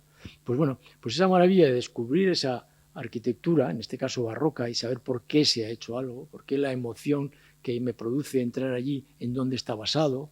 Yo creo que todo eso es muy interesante. Eso anteriormente no se respetaba, ahora se respeta. Es decir, ahora la dificultad es esa, ¿no? O sea, cómo introducirte. Ya hemos dicho también al principio, cualquier intervención, por mínima que sea, altera lo anterior. Estas cosas, Iñiguez no quería alterar lo anterior, pero Iñiguez tiene unos pilares metálicos y unas estructuras metálicas metidas en el Palacio Taifal de tomo y lomo. Decía, no, que se repare si alguien descubre algo mejor. Bueno, pues como no desmonten todo, va a ser francamente imposible. Es decir, siempre alteras lo anterior. Y en ese hecho de alterarlo, cuenta precisamente el juicio crítico que tú hayas tenido con el monumento. Es decir, la opinión fundamentada que hayas conformado con lo que es o lo que era y su evolución. Es decir, qué es lo importante y qué no es lo importante. Eso es la cuestión fundamental, ¿no? Y en base a ello decides una cosa u otra, ¿no? Decides intervenir más, menos, decides construir más, menos, decides que se vea más, que se vea menos, etcétera, ¿no? Este punto de equilibrio que tienes que elaborarte con la información y con la colaboración y con el debate con otros que saben más que tú, eso es fundamental, ¿no? Yo querría que de esas filas de ahí atrás pues surgiera cantera, ¿no? O sea, que se animaran a que es una manera muy bonita de ser arquitecto, trabajar en el patrimonio, ¿no? Que no es... A veces hay mucho prejuicio. Además, por eso decía yo al principio que la palabra restauración, ¿no? Después me arrepentí cuando lo pusimos en el título, dije, y intervención en el patrimonio arquitectónico. Porque la palabra restauración, inevitablemente dentro de la gente, tiene un cierto sentido, tiene un determinado sentido, cuando en realidad tiene muchos sentidos distintos. Esa sería la clave, ¿no? Y el sentido único que la gente lo entiende de la palabra restauración, a mí se me queda muy cortísima, ¿no? Porque parece que es esto. Es decir, como era antes, eso nos lo han dicho 1000 veces. Es decir, ¿cómo tiene que ser esto? Como era antes. Y yo siempre contesto lo mismo, digo, como era antes, ¿cuándo? ¿En el siglo XI? ¿En el siglo XII? ¿En el siglo XIII? Y así hasta el siglo XXI. ¿Cómo quiere usted que sea? No puede ser como ninguna de esas maneras, salvo que sea un edificio de planta, un edificio que esté definido desde el primer día. El Escorial. El Escorial nadie lo cambia, ¿no? ¿Cómo lo vas a cambiar? La intervención escorial es bien distinta a una intervención en una ruina, ¿no? Aquí en Zaragoza, en el Paraninfo, ¿no? Ya digo que lo queríamos haber traído, pero es que no cabía en la exposición. Es decir, como la intervención en un edificio de planta es bien distinto. Bueno, no sé, me estoy enrollando. No... Yo sí que quería preguntar una cosita. Bueno, buenos días. Lo primero de todo, les agradezco la intervención. A mí personalmente me ha gustado mucho. También les quería agradecer que estén hablando de multidisciplinariedad, porque la verdad es que yo soy historiadora del arte, no sé si seré la única de la sala, probablemente sí, y les agradezco que tengan en cuenta otras disciplinas y hablen de esto. Y me gustaría preguntarles, ustedes cuando comienzan a restaurar en los años 80, ¿qué tipo de modelos tomaban? Porque claro, venimos de un momento en el que en España lo que prima es las tendencias historicistas. Usted, por ejemplo, ha mencionado varias veces a Choika Goitia, que era claramente violetiano, ¿no? Venía muy de la mano de lo que se hacía en el franquismo, y ustedes se encuentran con un momento de cambios, tanto a nivel práctico para los arquitectos como a nivel legislativo, porque sale la legislación del patrimonio en el año 85, etcétera. Entonces, ustedes, por ejemplo, han mencionado a Capitel, que me imagino que para ustedes será un referente, pero no sé si tienen algún otro que pudiesen decir de manera clara que les influenció, sobre todo en sus inicios. No sé si me he explicado bien, creo que sí. Vale, muchas gracias. Te hemos oído más o menos. Vamos a ver si lo interpreto. Supongo que más allá de Cantón Capitel. Bueno, efectivamente hay algo que creo que estás diciendo, que en aquel momento, el año 85, cuando empezamos, pues es un momento de efervescencia en el tema de la intervención en monumentos en España, por varias razones. Una razón histórica, transición, necesidad de disponer de edificios para entidades e instituciones políticas y no políticas, mucha necesidad de restauración y de inversión en la conservación de monumentos, y mayores disponibilidades de recursos para estos fines, y también un renovado interés en el ámbito de la profesión de arquitectos, ¿no? Bueno, y seguramente también en otros ámbitos profesionales, ¿no? Pero particularmente refiriéndonos a la arquitectura, hay un renovado interés, ¿eh? Y eso es también una historia de nuestra cultura profesional, digamos, ¿no? Porque, digamos, después de la modernidad, por decirlo de alguna manera, y de manera muy sencilla, ¿no? Y hay una cierta revisión de muchos de los paradigmas de lo moderno, por decirlo así, y bueno, pues hay una revisión sobre la arquitectura histórica, sobre la ciudad como el lugar donde se produce la arquitectura, y entonces hay pues una serie de movimientos teóricos, Italia, Estados Unidos, con grandes obras digamos, teóricas. Tenemos a Colin Rowe con su Ciudad Collage, tenemos en América y otros, tenemos la línea italiana de Aldo Rossi, etcétera, y la gran experiencia de restauración en Italia de posguerra, que no solamente es Scarpa, sino que son los BBPR y Albini, etcétera, etcétera, que ya se habían introducido un poco aquellas corrientes, sobre todo en Cataluña, diría yo, más que en otros sitios, ¿no? En Cataluña, pues también hay un servicio importante, que es el de la Diputación Provincial de Barcelona, que llevaba ejerciendo con escasos recursos, pero con mucha metodología, pues desde el principio del siglo XX. Bueno, todo eso son acontecimientos que van un poco a discurrir en ese renovado interés por parte de los arquitectos modernos, digamos, y de la modernidad sobre la arquitectura histórica. Hay un renovado interés. Incluso pues podríamos analizar críticamente aquella etapa. Seguramente Carmen Díez lo puede hacer mucho mejor porque lo conoce seguramente mucho mejor. Es decir, que en aquella etapa pues también hay excesos, que ahora podríamos ser críticos con algunas intervenciones pues que a lo mejor excesivamente apasionadas y tal, por tal. El escarpianismo pues también hizo sus pequeños destrozos, no sé, sus episodios a lo mejor no tan afortunados, ¿no? Entonces pues había realmente un renovado interés y un gran campo de actuación, hombre, y relacionándolo con Carmen también, que trabajó con Moneo, pues Rafael Moneo, pues yo creo que en cierto modo pues es también el referente teórico quizá máximo, puesto que al final sería incluso el maestro del Capitel, por decirlo de alguna manera, ¿no? Porque además él compatibiliza pues la labor proyectual de Planta Nueva y introduce casi el conocimiento de toda la historia de la arquitectura en sus reflexiones proyectuales, y toda su arquitectura está inserta en una sucesión de acontecimientos arquitectónicos, ¿no? Y es quizá uno de los que mejor entiende la arquitectura, es uno de los que más nos muestra y nos enseña en aquella etapa a leer la arquitectura, a entender la arquitectura en sus aspectos más sustanciales, ¿no? Entonces esa lectura, yo creo que para muchos de nuestra generación, pues esa manera de entender y de acometer el proyecto, pues ha sido fundamental. Entonces yo creo que esa etapa, ese episodio, que son los 80, pero que bueno, en cierto modo, pues todavía hoy, a lo mejor con distinto vocabulario, y con distintos asuntos también, ¿no?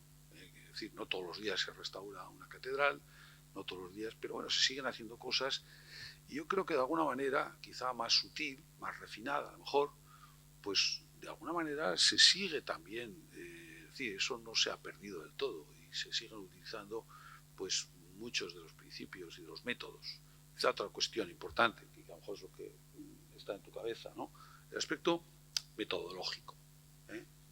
¿Verdad, Luis? Eso exactamente iba a hablar de de visto eso. venir. Pues sí. Eso cuéntalo tú, ¿eh? No, bueno, no, es que como preguntabas referentes, ¿no? O sea, él ha nombrado, Mariano ha nombrado de pasada a la Diputación Provincial de Barcelona y su servicio de restauración y de intervención, ¿no? La respuesta a, bueno, en aquellos años 80, que estaba hablando Mariano de exuberancia, hubo un momento en que se pensaba que para intervenir en monumentos la arquitectura podía todo. Es decir, y que el arquitecto tenía suficiente capacidad de resolver como para intervenir casi en soledad dentro del monumento. Y además, como si fuera cualquier otro proyecto, con sus propias, con decir, la propia metodología de trabajo que cuando hacía unas viviendas o cuando hacía, porque los arquitectos, y esa era esa especie como de ego de los arquitectos de aquella época que estaba muy fuerte, de que eran capaces de asumir todo. Frente a eso, frente a esa actitud, surgió en Barcelona, en la Diputación Provincial de Barcelona, que ya tenía un servicio que venía desde principios de siglo muy asentado, funcionarios estoy hablando, no profesionales liberales, en el que se hacía una restauración en piezas no mayores, menores de Cataluña, de gran valor, de gran mérito, ¿no? Bueno, pues llegó un momento en que se hizo cargo de este servicio Antonio González, un arquitecto que yo creo que dio un giro importante a aquella manera de trabajar, diciendo que la intervención en la arquitectura, en el patrimonio arquitectónico, requería de una metodología específica. Incluso lo escribieron, hicieron un librito.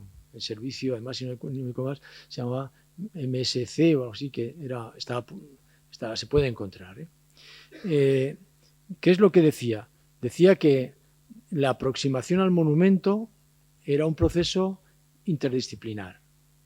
Es decir, que había que colaborar, que había que obtener datos, que había que enterarse, que había que elaborar el juicio crítico, que en realidad el juicio crítico venía de las leyes, porque ellos tenían una gran influencia de todas las corrientes italianas, y que después había que, ese juicio crítico tenía que decantar los valores o reconocer los valores que tenía el monumento. Es decir, era una labor previa a la intervención. ¿Por qué? Porque los valores que tenía el monumento, que además tendrían estas tres categorías que he enunciado antes, el valor documental, el valor histórico y el valor simbólico, era lo que había que conservar, lo que había que proteger. Lo cual no quería decir que para proteger alguno de esos valores no hubiera que introducir una arquitectura nueva, porque así es como trabajaban ellos, ¿no? Y así es como se trabaja, de hecho, ahora. Pero lo importante antes de empezar a actuar era establecer el juicio crítico del edificio, reconociendo cuáles de estos valores eran más importantes y cuáles menos.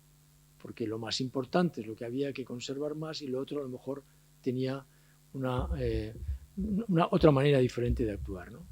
Bueno, esto además, la gran virtud que tuvo este servicio de Barcelona es que esto primero lo publicaban y segundo lo difundían en cursos.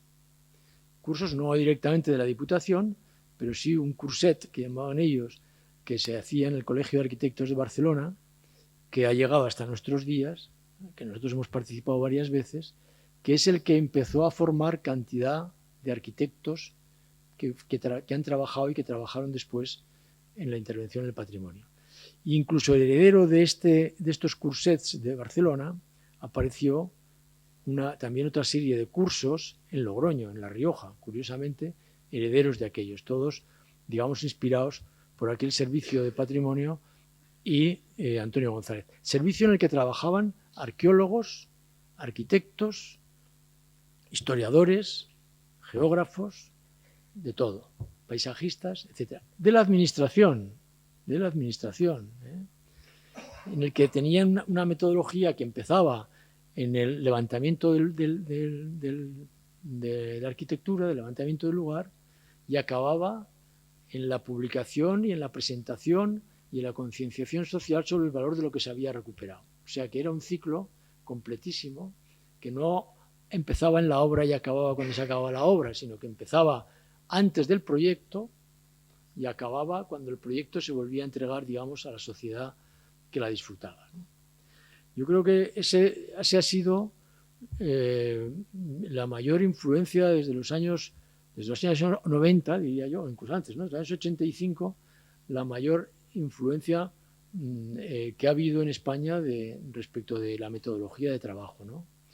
Y yo creo que no se ha superado, ¿no? Todavía se sigue trabajando. Bueno, es que tampoco habría mucho que superar, quiero decir, es como la metodología básica, ¿no? La metodología básica. Y además una metodología en la que establecen los principios, bueno, sí, otra cuestión, principios importantes para la intervención, en la que la teoría hasta ese momento, a cuya teoría hasta ese momento se habían deslizado muchos términos, por Brandy fundamentalmente, que venían de otras artes, que venían de la pintura o que venían de la escultura, ¿no? Muchos de los conceptos que se manejan, el concepto de laguna, por ejemplo, no viene de la arquitectura, viene de la pintura, ¿no? O lo de la reversibilidad viene de los barnices de los cuadros, de que los barnices que se coloquen a los cuadros cuando se restaura sean solubles, puedan desaparecer para poder seguir actuando. Y eso no se traslada directamente a la arquitectura. Se traslada directamente a la arquitectura, pero es imposible. Es imposible. O el valor del material, ¿no? O sea, es decir, no es lo mismo un ladrillo colocado, aunque sea en el siglo XIII, en Sigena, que la pincelada de Goya en la Regina Martyrum. No podemos decir que es lo mismo. Si decimos que es lo mismo, ya no podemos hacer nada, ¿eh? Es decir, hay muchos conceptos que se habían deslizado de otras artes a la arquitectura y que en el método, la metodología del survey, que es como les gusta llamar a ellos, se centran en lo que son los aspectos arquitectónicos, ¿no? No sé si he contestado. Hemos contestado. Sí, muchas gracias. Y luego también tenía dos breves. Oímos casi nada. Ahora me oyen mejor, si grito un poco. Vale, perdón, que es que yo no percibo muy bien cómo se oye. Lo primero, darle las gracias por su respuesta y luego tenía dos dudas muy breves, porque yo soy muy cercana a la SEO, he trabajado allí y siempre me ha llamado mucho la atención la capilla de San Marcos, que siempre se ha dicho por parte de turismo, las guías, etcétera, que se dejó aposta así para que se percibiese la labor que ustedes habían hecho, la restauración. Entonces les quería preguntar si esto es verdad o es mentira. Porque según don Ignacio, el actual canónigo, un día me dijo que no, pero no sé, estaría bien saberlo de su mano. ¿Quién fue el canónigo que te dijo eso? Don Ignacio. Don Ignacio Ruiz. No. Bueno, fueron varias circunstancias, ¿eh? Una, que bueno, pues el propósito de la restauración nuestra, o sea, la SEO era tan inabarcable que, digamos, que tratamos de centrarnos en lo que era susceptible de controlar por nuestra parte y que fundamentalmente era la labor que podían hacer albañiles y compañía, ¿eh? Restaurar toda la obra de arte mueble que hay en la SEO era imposible, sencillamente, ¿no? Entonces la capilla de San Marcos estaba un poco entre un asunto y otro, es decir, no, la capilla está, te refieres a la del monumento, ¿no? La del antiguo monumento. Sí, la del Jueves Santo. Pues claro, está configurada por una serie de elementos teatrales casi, que se utilizaban para la exposición del monumento durante la Semana Santa, ¿no? Destrozados, hechos. Entonces, eso correspondía más bien a una fase que se suponía que vendría posteriormente y que se haría cada una de ellas de manera específica, porque cada una tenía su problemática. Tampoco se restauró en ese momento, se hizo una limpieza muy sencilla de algunas de ellas. Por ejemplo, la de San Bernardo, tenían unos problemas enormes para la conservación del alabastro, pues se hizo después. Pero ya no hacía falta apuntar unos andamios, es decir, se podía restaurar con la catedral en funcionamiento. Todos esos trabajos que requerían todavía una fase de restauración de restaurador y que nuestra intervención era mínima o nada, alguna, pero poca, pues se dejó para ir haciéndola poco a poco y conforme hubiera recursos. Esta es una restauración, la de San Marcos, que tiene mucho del lienzo ese que sube y baja, que hay que restaurarlo, pero es una obra de arte. Y luego además tiene las humedades bestiales, o sea, hay que desmontarla. Entonces hace falta mucho dinero, restauradores y, bueno, el hecho es que la catedral se puede ver, se puede entender y se ve que hay como un agujero negro que es también producto de la historia y que pues se ve que incluso en un sitio como estos, pues un pequeño agujero negro en una esquina pues tampoco estorba demasiado. Es decir, no es que no estorbe, no impide la comprensión de lo sustancial de la serie.